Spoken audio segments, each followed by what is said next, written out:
Hello everyone, कैसे हो आप सब लोग। तो यहाँ पे हम ट्रेड करना शुरू करते हैं। हमें फ्लैट वगैरह देखने को मिला, उसके बाद थोड़ा बहुत रिजेक्शन आने के बाद मार्केट ने ऊपर चलना शुरू कर दिया है और अपना अब यहाँ पे बाय करने का प्लान है। बाय करना यहाँ पे क्यों ठीक रहेगा वो भी हम समझेंगे, लेकिन पहले अपना एंट्री मार्केट के अंदर कंप्लीट कर लेते हैं। बहुत अच्छी जगह पे हमें एंट्री करने का मौका मिल रहा है। 1050 क्वांटिटी ऐड करेंगे। सेकंड पोजीशन बना लेते हैं सेम क्वांटिटी के साथ।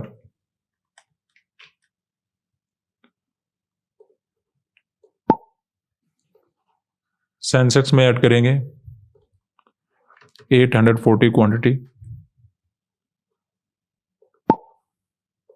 और निफ्टी में ऐड करेंगे 1275 क्वांटिटी। तो यहाँ पे हमें ट्रेड बनाते कुछ लॉस नजर आना शुरू हो चुका है। अब देखिए यहाँ पे हल्का फुल्का लॉस तो मे भी हमें नजर आ सकता है, लेकिन बड़ा लॉस नजर नहीं आना चाहिए। रीजन क्या है, देखिए जिस प्रकार का मोमेंटम आया हुआ है मार्केट के अंदर, जो ये चार्ट बनाया हुआ है, यहाँ पे जो डाउन साइड के बायर हैं उनको अपना हम टारगेट नहीं बनाने वाले, क्योंकि वो अच्छे प्रॉफिट में बैठे होंगे। दूसरा हमें ये भी नजर आ रहा है, देखिए मार्केट ने क्या किया था, गैप डाउन दिया, अचानक से गिरना शुरू किया, फिर टर्निंग पॉइंट मार्केट ने लिया। तो जब इस प्रकार के टर्निंग पॉइंट लेता है तो कभी कभी यहाँ पे कौन हो सकते हैं, अच्छे ट्रेडर बैठे हो सकते हैं। यानी कि अगर यहाँ पे अच्छे ट्रेडर बैठे हैं तो डायरेक्शन तो ओवरऑल मार्केट का क्या रह सकता है, पॉजिटिव रहने वाला है। लेकिन क्या होता है, हम डायरेक्टली बाय करने की कोशिश करेंगे ना, तो वहां पे ट्रैप वगैरह मार्केट कभी कभी बना देता है। जैसे यहाँ पर भी कुछ वोलाटाइल मोमेंटम कर सकता है, ये अचानक से ऊपर निकल गया, फिर अचानक से नीचे आ गया, फिर अचानक से ऊपर निकल गया, ऐसा समथिंग मार्केट यहाँ पर भी कर सकता है। लेकिन ओवरऑल डायरेक्शन का पॉजिटिव रहेगा, यानी कि मार्केट अचानक से गिरेगा नहीं। इतना तो यहाँ पे है, अगर यहाँ पे कोई अच्छा ट्रेडर बैठा है। और वैसे भी हम डाउन साइड के बायर को टारगेट नहीं बनाना चाहते, तो डायरेक्टली सेलिंग का तो प्लान नहीं बनाएंगे। उसके बाद हमें नजर आता है कि मार्केट ने फर्दर और ज्यादा पॉजिटिव मोमेंटम किया था। तो देखिए बायर तो यहाँ पर भी हो सकते हैं, लेकिन यहाँ पर आपको क्या नजर आएगा, आसपास क्या था, 58,000 का लेवल था। तो जब इस प्रकार का राउंड नंबर अवेलेबल होता है और मार्केट उसका बार बार रेजिस्टेंस ले लेता है, तो यहाँ पे ज्यादा लोग बाय वगैरह कर नहीं पाते। तो इन बायर को भी हमें टारगेट बनाने की आवश्यकता नहीं है। तो ना ही इन बायर को हम टारगेट बना सकते, क्योंकि अच्छे प्रॉफिट में बैठे हैं। यहाँ पे ज्यादा लोग बाइंग में अपनी पोजीशन होल्ड करके गए नहीं होंगे, क्योंकि एक तो मार्केट ने रेजिस्टेंस ले रखा था, दूसरा मिडिल में 2 दिन का हॉलीडे था। तो ऐसे में किसी ने ट्रेड बनाया होगा, या तो प्रॉफिट वगैरह बुक करके चला गया होगा, या फिर बड़ी क्वांटिटी में ट्रेड वगैरह होल्ड करके नहीं रखा होगा। तो इन बायर को भी टारगेट हमें नहीं बनाना है, डाउन साइड के बायर को भी हम टारगेट नहीं बनाना चाहते। जिस प्रकार की सिचुएशन है, अगर यहाँ पे अच्छा ट्रेडर बैठा है तो हमें कंटिन्यू पॉजिटिव मोमेंटम देखने को मिल सकता है। लेकिन एक छोटी सी जो प्रॉब्लम यहाँ पे आपको देखने को मिलेगी कि यहाँ पे डायरेक्टली आसपास सेलर की भी एसएल अवेलेबल नहीं है। इसलिए मार्केट के अंदर क्या होंगे, कुछ रिजेक्शन आएंगे, फिर पॉजिटिव मोमेंटम होगा, फिर हो सकता है थोड़ा साइडवेज हो जाए, फिर छोटा सा रिजेक्शन आ जाए, फिर आपको पॉजिटिव मोमेंटम देखने को मिले। यानी कि मार्केट क्या करेगा, सेलर की एसएल क्रिएट करेगा, फिर पॉजिटिव मोमेंटम करेगा, सेलर के एसएल क्रिएट करेगा, फिर पॉजिटिव मोमेंटम करेगा। ऐसा समथिंग यहाँ पे चार्ट हमें मिलने वाला है। डायरेक्टली पॉजिटिव मोमेंटम नहीं होगा, जैसे हमने एनालिसिस में डिस्कस किया था कि यहाँ पे क्या नहीं है, डायरेक्टली सेलर के एसएल अवेलेबल नहीं है। तो हम क्या करना चाहते थे, फ्लैट टू गैप डाउन में बाय करना चाहते थे, गैप अप में हम सेल करना चाहते थे। अब सिचुएशन ये थी कि sir flat to gap down में तो आप बाय करना चाहते हो और गैप अप में आप सेलिंग का ट्रेड बनाना चाहते हो, ऐसा क्यों है? क्योंकि गैप अप में क्या होता है, एसएल भी नहीं अवेलेबल होते और गैप अप को देखकर दूसरे लोग भी बाय करना शुरू कर देते। जैसे ही पॉजिटिव मोमेंटम करता, जैसे कोई ब्रेकआउट होता, दूसरे लोग भी बाय करना शुरू कर देते। तो वहां पे कोई साइकोलॉजी बन नहीं पाती, ना ही वहां पे एसएल क्रिएट होते, तो फिर वहां पे बायर कोई मार्केट ट्रैप बनाता। लेकिन फ्लैट टू गैप डाउन में ऐसा नहीं है। यहाँ पे क्या होगा, जैसे रिजेक्शन आएगा, कुछ सेलर भी ऐड होना शुरू हो जाएंगे, फिर मार्केट के अंदर क्या होगा, पॉजिटिव मोमेंटम होगा, फिर क्या होगा, छोटा मोटा रेजिस्टेंस बनाएगा, फिर हमें एक ब्रेकआउट वगैरह मिल जाएगा, फिर मार्केट कुछ साइडवेज हो जाएगा, फिर एक रिजेक्शन देकर फिर आप अपसाइड का मोमेंटम कर देगा। तो ऐसा समथिंग बनाकर मार्केट क्या बना सकता है, एक ट्रैप बना सकता है, मार्केट सेलर की एसएल क्रिएट कर सकता है। ठीक है, तो जहां पे एसएल क्रिएट कर सकता है वहां पे तो आपको उसी के अकॉर्डिंग मोमेंटम मिल जाएगा। जहां पे एसएल क्रिएट नहीं होता, यानी कि अगर डायरेक्टली हमें गैप अप मिल जाता, वहां पे सिचुएशन हमारे लिए डिफरेंट हो जाती। इसीलिए हमने फ्लैट टू गैप डाउन में एनालिसिस के अकॉर्डिंग बाय का प्लान बनाया था, क्योंकि यहाँ पे जो बायर इनको हम टारगेट बनाएंगे नहीं, छोटा मोटा साइकोलॉजी बनाकर मार्केट पॉजिटिव मोमेंटम आराम से कर सकता है। ऐसा ही हमने सेंसेक्स वगैरह के अंदर देखा है कि मार्केट के अंदर देखिए गैप डाउन भी ओपन हुआ, अचानक से इतना तेजी से घूम गया। तो क्या आप जैसे लोग या फिर मेरे जैसे लोग यहाँ पे बाय करके मार्केट को इतना ऊपर ले जा सकते हैं? नहीं। तो यहाँ पे कोई अच्छे ट्रेडर मार्केट के अंदर बैठे हो सकते हैं, यानी कि डायरेक्शन को हम क्या कर सकते हैं, पॉजिटिव रख सकते हैं। लेकिन गैप अप में क्या हो सकता है, दूसरे लोग बाय करें तो वहां पे ट्रैप बन सकता था। लेकिन फ्लैट टू गैप डाउन में ऐसा नहीं होना चाहिए, क्योंकि यहाँ पे ज्यादा लोग बाय वगैरह करके गए नहीं होंगे, क्योंकि ऑलरेडी मोमेंटम हो चुका था, मिडिल में 2 दिन का हॉलीडे था। तो ऐसे मार्केट क्या कर सकता है, छोटे मोटे एसएल वगैरह क्रिएट करेगा और फर्दर हमें पॉजिटिव मोमेंटम मिल सकता है। इसमें भी ये होता है कि एक रिस्क लेना पड़ता है, ऐसे नहीं कि ऐसा होगा कन्फर्म 100% होगा। अगर ऐसा होता है तो मैं बहुत सारे पैसे यहाँ पे लगा देता, ऐसा लेता ही नहीं। ऐसा नहीं, चांस हमें लेना पड़ता है, रिस्क हमें लेना पड़ता है। उसमें अगर पैसा बन जाता है तो हम एक प्रॉफिट बना के निकलेंगे, अगर लॉस हो जाता है तो वहां पे हम लॉस वगैरह लेकर निकलेंगे।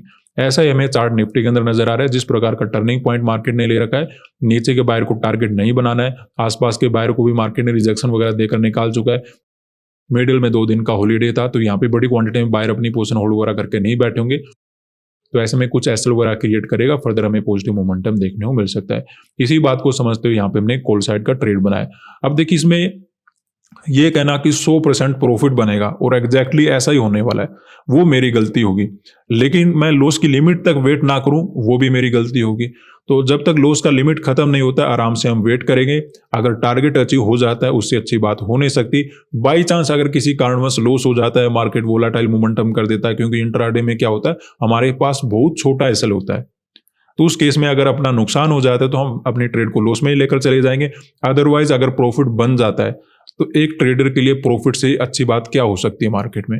तो बढ़ने देते हैं, अभी हमें कुछ प्रॉफिट वगैरह भी नजर आना शुरू हो चुका है। अगर ऐसे प्रॉफिट इंक्रीज होगा तो मे भी हम टारगेट वगैरह भी बड़ा करने की कोशिश करें, क्योंकि एक मोमेंटम आने के बाद कुछ टाइम के बाद हो सकता है साइडवेज हो जाए, लेकिन डायरेक्टली साइडवेज मार्केट में भी नहीं होगा। क्योंकि देखिए, अगर एसएल क्रिएट करेगा तो ऐसे तो है नहीं कि मार्केट बढ़ता ही जाएगा। तो हो सकता है एक मोमेंटम आने के बाद साइडवेज हो जाए, फिर एक रिजेक्शन भी आ जाए, लेकिन यहाँ पे हम निकलेंगे। अदरवाइज अगर पहले कोई रिजेक्शन आ जाता है, बड़ा रिजेक्शन में कन्वर्ट हो जाता है, तो अपना लॉस वगैरह भी हो सकता है। तो दोनों साइड के लिए आपको प्रिपेयर रहना है। एक तरफ कभी भी नहीं सोचना है कि ऐसा ही होगा। मार्केट के अंदर देखिए, प्रॉफिट बन जाता है, लॉस भी हो जाता है। गलती वहीं पे होती है जब हमें लगना शुरू हो जाता है कि हमें सब कुछ पता है मार्केट का और ये तो 100% होगा। वहां पे हम गलती करते हैं। गलती क्या करेंगे, कैपिटल इतना लगा देंगे मार्केट के अंदर कि ये ट्रेड तो मेरा सही जाएगा, और फिर वो क्या करता है, मार्केट घूम जाता है, गलत चला जाता है, फिर हमें रिग्रेट होता है। फिर नेक्स्ट डे कोई ट्रेड करते हैं तो वहां पर भी बड़ा बड़ा कैपिटल लगाते हैं लॉस को कवर करने के लिए। तो ऐसे कर करके अपना नुकसान होता है मार्केट के अंदर। अदरवाइज डायरेक्टली बड़ा नुकसान आपको दे ही नहीं सकता मार्केट। लेकिन प्रॉब्लम क्या होती है, जब हम मार्केट के अंदर ट्रेड करने के लिए आते हैं, हमें लगता है कि हमें सब कुछ पता है। लेकिन मार्केट में आप कितने भी टाइम के साथ आप ट्रेड कर रहे हो, कहीं ना कहीं गलती आपसे हो जाएगी। और गलती उस दिन अगर हो गई जिस दिन आपने कैपिटल ज्यादा लगा रखा है, तो नुकसान भी बड़ा होगा। तो अपने कैपिटल को बचा के रखें, डिसिप्लिन के साथ काम करें। मार्केट में पैसा बनाने से आपको कोई नहीं रोक सकता। छोटी छोटी चीजें हैं, देखिए मार्केट को देखने की, समझने की। जैसे हमने आपको एनालिसिस में समझाया, कल एक लर्निंग सेशन भी बनाया था आपके लिए। तो उन चीजों को आप देखोगे, ध्यान से समझोगे, तो फिर वो आपके काम आएगी। जस्ट आपने देखा, दोबारा से मार्केट में उनका यूज किया ही नहीं, तो फिर धीरे धीरे आप भूल जाओगे और आपको पता भी नहीं लगेगा मार्केट काम कैसे करता है। तो आपको क्या करना पड़ेगा, मैं तो अपना एफर्ट कर देता हूं, लेकिन आपको भी अपना एफर्ट डालना पड़ेगा। आपने जो भी चीज सीखा है उसको मार्केट में यूज करना सीखो। जो जो मैंने आपको बताया है वो कैसे काम कर रहा है, एनालिसिस में भी बता देता हूं, जब ट्रेड करता हूं तब भी आपको बताता हूं। तो इन चीजों को सीख कर आप उनको यूज करो। यूज करके आपका पैसा बनना डेफिनेटली शुरू हो जाएगा। देर सवेर जरूर आएगा पैसा, लेकिन डिसिप्लिन के साथ काम करें। विदाउट डिसिप्लिन ये चीजें काम नहीं करेगी। आपको सब कुछ आ गया, लेकिन रिस्क रिवार्ड सही से हैंडल नहीं करे हो, ट्रेड को सही तरीके से हैंडल नहीं करे हो। अब जैसे प्रॉफिट तो देखिए अभी हमें नजर आ रहा है, इस ट्रेड को यहीं पे कट करके चले जाएं तो फिर हमारे हाथ क्या लगेगा। तो हमें टारगेट तक वेट करना पड़ेगा। और ऐसा भी हो सकता है, ऐसा प्रॉफिट हमें नजर आ रहा है, अचानक से मार्केट घूम जाए, इससे बड़ा लॉस देना शुरू कर दे। तो अगर लॉस हो जाता है, वहां पर भी ऐसे नहीं कि अब तो बैठा रहूंगा, वहां पर भी आपको मे बी ट्रेड वगैरह कट करना पड़े। तो दोनों तरफ से आपको प्रिपेयर रहना है मार्केट के अंदर, तभी पैसा बनता है। तो अभी वेट करेंगे, प्रॉफिट वगैरह अपना काफी अच्छा इंक्रीज हो रहा है। तो यहाँ पे अगर हम देखें तो अपना जो प्रॉफिट है वो काफी कम हो गया। इवन कभी कभी हम थोड़े बहुत लॉस में भी चले जाते हैं। लेकिन देखिए, जहां से रिजेक्शन मार्केट ले रहा है, हायर पॉइंट से रिजेक्शन ले रहा है, ये आपके लिए बहुत अच्छा है। मेरे लिए तो है भी, आपके लिए भी अच्छा होगा अगर आप यहाँ पे बाय का ट्रेड बनाओगे। क्योंकि इस रिजेक्शन से क्या होगा, कुछ नए सेलर मार्केट के अंदर ऐड हो जाएंगे। आपको लगता है कौन करेगा यहाँ पे सेलिंग, देखिए बहुत सारे लोग बैठे हैं जो यहाँ पे सेल का ट्रेड बनाएंगे। उनका एसएल कहाँ पे होगा, इस हायर पॉइंट के ऊपर होगा।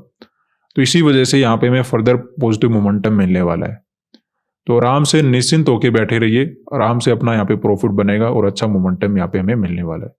तो कोई भी चिंता नहीं है, हायर पॉइंट से रेजिस्टेंस लेके मार्केट ऐसे नहीं कि गिरने वाला है, ये ब्रेकआउट ही करने वाला है। ये जस्ट क्या कर रहा है, कुछ सेलर के एसएल क्रिएट करा है, उसके बाद हमें फर्दर पॉजिटिव मोमेंटम मिल जाएगा। तो अभी वेट करेंगे, टाइम में भी थोड़ा बहुत लग सकता है, लेकिन नेट में प्रॉफिट अपना बन जाना चाहिए, चांसेस काफी ज्यादा है। तो यहाँ पे देखिए अपनी ट्रेड में बार बार लूज की तरफ जा रहा है, क्योंकि स्पेशली बैंक निफ्टी में गिरावट है, हालांकि सेंसेक्स और निफ्टी अपने आप को ऊपर ही होल्ड करने की कोशिश करें। तो ये ऐसा ट्रेड है, देखिए जैसे क्या होता है, दुख के बाद सुख आता है, तो वैसे ही यहाँ पे सेलिंग के बाद बाइंग आएगा। तो चिंता मत करो, आराम से यहाँ पे बैठे रहो, मार्केट को देखो, इंजॉय करो कैंडल वगैरह, उसके बाद आपको पॉजिटिव मोमेंटम मिल ही जाएगा।